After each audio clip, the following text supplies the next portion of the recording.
ગીતાબેન ઉભાર્યો આમે હા જી, ગીતાબેન મોહનભાઈ પરમાર ને વોર્ડ નંબર 9 ની ઉમેદવાર હતી અને વોર્ડ નંબર 9 માં 3 પેનલનો જીત થઈ છે. કેવી રીતે વિજય તમે જુઓ છો? ભાજપના કામને લઈને કે કઈ રીતે જુઓ છો? હાજી, કામ કરેલું છે અને કામ અત્યારે હવે દેખાય, કારણ કે જે કામ મંજૂર થઈ ગયા છે અને આમ ચાલુ થઈ ગયા છે કામ, પરંતુ કામને હિસાબે જ ને જે પરિવર્તન જે લોકોએ અમને જે ચૂંટ્યા છે એ કામને હિસાબે જ ચૂંટેલા છે.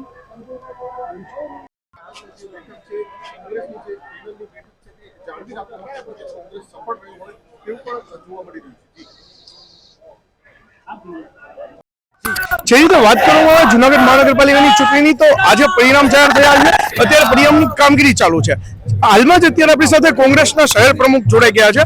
જે કોંગ્રેસના શહેર પ્રમુખ છે, આપણે એમને પૂછીશું કઈ રીતની વાત છે. જી અમિતભાઈ, જુનાગઢમાં 100% જુનાગઢ મહાનગરપાલિકાએ અને જ્યારે ભ્રષ્ટાચાર આચર્યાના આક્ષેપો હતા ત્યારે ચોક્કસપણે વોટ શેર કોંગ્રેસનો વધ્યો છે. હું તમામ ઉમેદવારો જે વિજેતા થયા છે એમને અભિનંદન આપું છું. હજુ 6 વોર્ડનું કાઉન્ટિંગ બાકી છે, એનું કાઉન્ટિંગ ઓન વે છે, ચાલુ છે. ત્યારે ચોક્કસપણે અમારા 7 ઉમેદવારો અત્યાર સુધીમાં વિજેતા થયા છે, એમને પણ અભિનંદન આપું છું ને ભારતીય જનતા પાર્ટીના ઉમેદવારને પણ અભિનંદન આપું છું. સાથે સાથે જુનાગઢની જનતાએ જે લોક ચુકાદો આપ્યો છે એમને શિરોમાન્ય ગણી અને હું વિનંતી કરું છું કે જુનાગઢમાં ભ્રષ્ટાચાર ન થાય.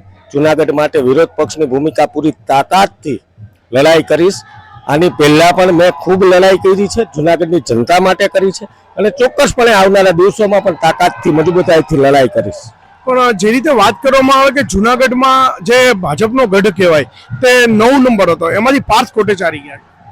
જુઓ, 30 વર્ષના શાસનનો અંત આવ્યો છે.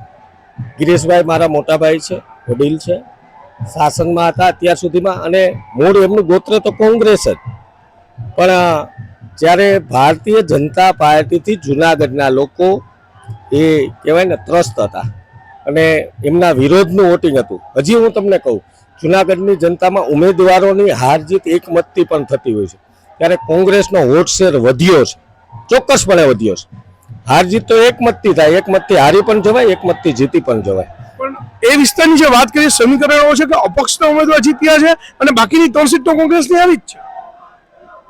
મારી વાત સાંભળો, વોર્ડ નંબર 9માં તમારી ભૂલ થાય છે. કોંગ્રેસ, હા, એમાં એવું થયું છે કે એ ગઢ કહેવાતો, એ ગઢને તોડવાનું કામ એ અમે લોકોએ કર્યું છે, ત્યારે ગઢ તૂટ્યો છે.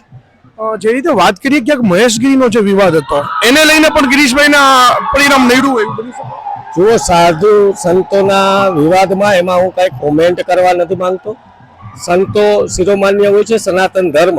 હું પણ હિન્દુનો દીકરો છું, ત્યારે ચોક્કસપણે મને એવું લાગે છે કે ક્યાંક ને ક્યાંક ગિરીશભાઈ કાચા પીડા હોય.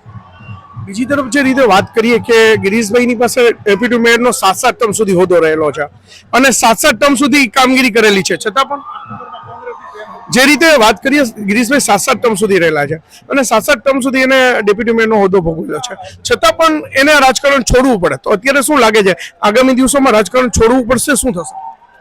જો ભારતીય જનતા પાર્ટીનું મોવડી મંડળ નક્કી કરે, અમારા પક્ષમાં તો નથી ગિરીશભાઈ, એટલે ચોક્કસપણે ગિરીશભાઈનો નિર્ણય જે હશે એ મોવડી મંડળ નક્કી કરશે. અમિતભાઈ, મહત્વનું છે કે જે રીતે કોંગ્રેસની અત્યારે સારું એવું મતદાન થયેલું છે, નિર્વસ પ્રજા હતી છતાં પણ મતદાન થયું, તો એ દ્રષ્ટિથી તમે શું જોશો કે આખી જે બોડી કદાચ કોંગ્રેસની બને કે ન બને, પણ આગામી વિરોધ પક્ષમાં કઈ રીતની ભૂમિકા રહેશે? વિરોધ પક્ષ, મેં તમને પહેલા પણ કીધું ને, પ્રબળ વિરોધ પક્ષ બનશે અને વિરોધ પક્ષની ભૂમિકામાં પૂરી તાકાતથી જુનાગઢમાં વિરોધ પક્ષ તરીકે બેસીશું, લોકોના કામ કરીશું, લોકોને જુનાગઢનો વિકાસ કેમ થાય એ અમારી પ્રાયોરિટી છે. આની પહેલાં પણ મેં 10 વર્ષથી જુનાગઢની જનતા માટે લડાઈ કરી છે, એ ચાહે કોરોના કાળ હોય, એ ચાહે કોઈ પણ પ્રશ્ન હોય લોકોનો, એના માટેથી મહાનગરપાલિકાનો કોઈ પણ પ્રશ્ન હોય, એ તમામ પ્રશ્નોએ આંદોલન કરવાનો અમિત પટેલ છે, તો 100% અમે તાકાતથી લડાઈ કરશું.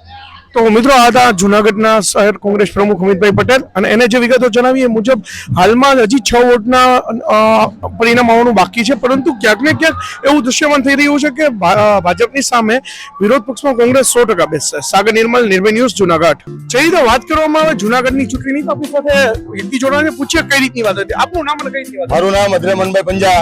વોર્ડ નંબર 8 ની અંદરથી કોંગ્રેસની 4 પેનલ ચૂંટાયેલી છે અને અમે આવતા 5 વર્ષની અંદર કોંગ્રેસ જુનાગઢ શહેરનો અને અમારા વોર્ડનો સતત વિકાસ કરતા રહીશું અને ભ્રષ્ટાચારની સામે લડતા રહીશું. અધર્મનભાઈ, જે રીતે વિપક્ષની વાત હતી તો વિપક્ષમાં તમારી પહેલેથી ભૂમિકા રહી છે. ફરીથી જો વિપક્ષ મળશે તો શું તમે કરશો? અમે જુનાગઢના જે ભૂગર્ભ ગટર ભાઈ પાણીની લાઈન રોડ અને ગટરને અમે મહત્વ આપી અને જુનાગઢનો વિકાસ કેમ થાય એની તરફ આગળ હાલશું અમે. આ હતા આપણી સાથે અધર્મનભાઈ કે જેને વિગત જણાવી કે કઈ રીતની વાત રહેશે. સાગર નિર્મલ, નિર્ભય ન્યૂઝ, જુનાગઢ.